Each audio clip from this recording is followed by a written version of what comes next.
What's good, YouTube? And welcome to the house. We could be opening a case of the Gold Sarcophagus Megatins, not a pack opening channel, but instead, I owe you guys something I opened about a year ago, and that's my regional report of how I did with my $20 value cube. That's right, we went repacked singles and took it to regionals, and I actually did better than expected. I went 2-7, so this is the best experience you could have at a regional with $20, and luckily the format's not changed too much for the tournament report that I'll do after the deck profile. Zodiac Duelist Field Center not included. This is because the live stream kind of made me do this video. Marauding Captain and Zap Mustang is my main combo. So Marauding Captain can special summon Zap. If you read Zap, it says, cannot be normal summoned or set, must be special summoned by a card effect. So Marauding Captain during your main phase 1. Cannot be special summoned by other ways, and cannot be special summoned if you have special summoned this turn. Very restrictive. Twice per turn, this card cannot be destroyed by battle. Each turn, the turn player can only special summon a number of times up to the number of attacks conducted and reach the damage step this turn. So it basically locks my opponent out of the extra deck very well for me. I pulled the combo off once the entire regional. We've also got the Kokimero engine, which is quite extensive with Wall, Guardian, Beetle, and Sandman. While I have no doubles from the value cube, this was pretty clutch against some of my matchups.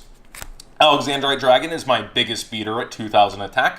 While I have no Dark Magician to summon, and I actually got this to 3 counters twice during the regional, he never got to use his effect. Black Brachios actually put in some work and killed the monster for me. Jack Weavern, 1800 beater. This boy actually went in for me against ABC, and you'll see how later. Fencing Fire Ferret, surprisingly one of my only cards that can take down an Ophion. Balancer Lord, just there for 1700 attack, in case I run into Triff. A Tribute Summon, my only Tribute Summon in deck. We've got basically more beating effect slash, I believe this one actually lets me send a Dragon-type monster from my hand to the graveyard and gain 300 attack, letting me beat over a Assault in ABC. We've also got another 1800 beater, and then we get to some walls, 2100, very clutch, 2000. Crane, unfortunately I don't have any link monsters. Combo for another wall, just basically special summon and get some beating in. We've got Perform Pal Radish Horse, Poison Draw Frog for draw power. My only hand trap that, once in simplified game states, puts in work, along with the other one that more so, rather than using it as a hand trap, would usually see play by discarding and then me, going in with my monsters so they don't get lessened. Go Ghost. Golden Flying Fish and Sharktopus, so my only other fish to work with it. Hypnocorn going in for those back rows, and a Predaplant card. Fighting Spirit is actually another way to get over Ophion in the deck, where if my opponent has more monsters, my monster gets more powerful for each one they control by 300 attack, and if it would be destroyed by battle, it's also going to live the battle. Gravity Lash, also very good. Target one face-up monster on the field that loses attack equal to its defense. Again, you're seeing the theme here. Not very good against Link monsters, is it? Monster Reincarnation for recurring 1900 beaters. Quantum Cat for that defense. Powerful Rebirth, summon my 1900 guys at 2000. Curse of Anubis, they'll never see it coming. And Why Nobody Plays Dark Bribe. I wasted an entire pack of player choice sleeves on this pile and an entire day in regionals. My only extra deck card, I can't even summon, I'm pretty sure. And then 2 Pendulum Holes in case Triff had gotten unbanned and I got to play him. And Chow Chain if I ever saw a Mirror Force at the lower tables. Let's go ahead and get into that tournament report. Actually, I'm pretty glad I pulled this keychain. It's one of my favorite monsters. Epic Cards in Game actually made me a Bounty Duelist, knowing I was bringing the Value Cube deck so that each opponent beating me would pretty much get free packs for playing me, and they also knew I was sticking through the whole regional. Round 1, I played against Altergeist, and I win game 1, the very first game of the regional. My opponent Desires ends up going Meluseek into getting Link Rebo on field and getting himself a multi-faker, setting 5 and passing a very intimidating board, but to my first summon, he activates Rivalry of the Warlords and shuts himself out from anything, and the next turn doesn't realize to ram his Link Rebo, and I turn my monster to defense and just start setting cards and deck him out because he has banished his Conquery and cannot tribute his Link Rebo. So after about 25 minutes and him having like a couple cards left in the deck, he goes, I'm scooping it up, I can't beat you game 2.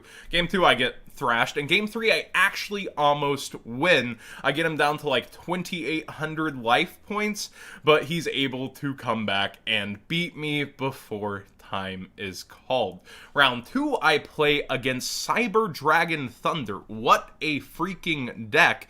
It's pretty slow, but my deck's way slower. I almost get to Sharktopus a Thunder Dragon Colossus, but then he summons Cyber Twin Colossus, does all this crazy stuff, and just completely wipes the floor with me. Round 3 is my first match win, where I get a no-show for the lunch round, and just end up getting to go to lunch after waiting 10 minutes for an opponent not to show. I actually also get the bounty packs for this, and I end up pulling a Danger Tsuchinoko, which I did open up on a previous live stream.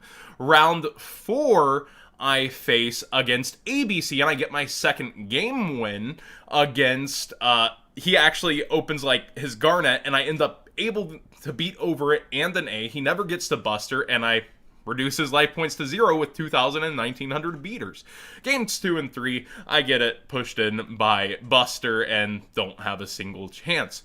Round 5, I believe it is, I get a bye. That's my only other win. Round 6, I play against, I want to say, the Evil Swarm player, and I out-Ophion an impressive 4 times, I believe, during our match with the text that I showed in the deck profile, but I'm just not able to stave off Kirkion, and I fall. Round 7, I face Blue Eyes. It's the only round I pull off the Marauding Captain Zap Mustang combo, and yeah, needless to say, I fall. I'm not able to push enough damage in, and even though it's funny early, he gets alternative to the field and ends up outing me, and then beats me a solid 2-0. Round 8, I play against basically an anime duelist with a fully hollowed out Dark World Danger deck.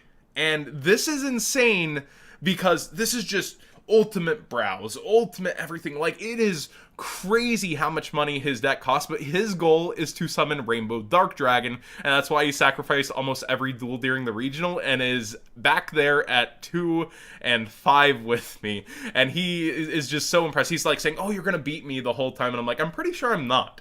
And he ends up like resolving so many beginning of the ends and summons Rainbow Dark Dragon at over 8,000 attack, and I died a Rainbow Dark Dragon in a regional for the first time in my life ever.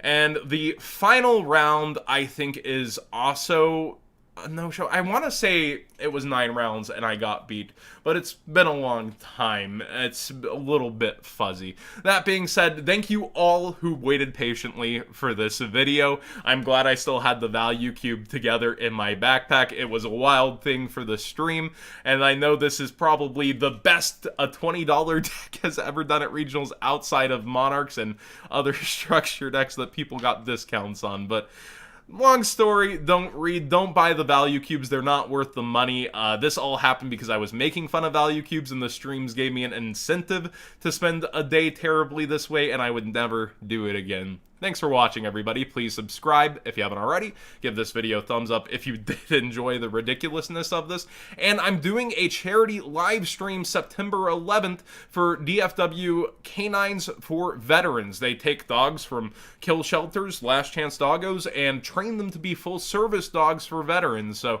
all day Wednesday, September 11th from noon Central to midnight. Please join in and check out the charity stream. That's, again, Wednesday.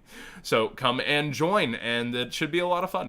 Also, just a quick note here as we hit the outro.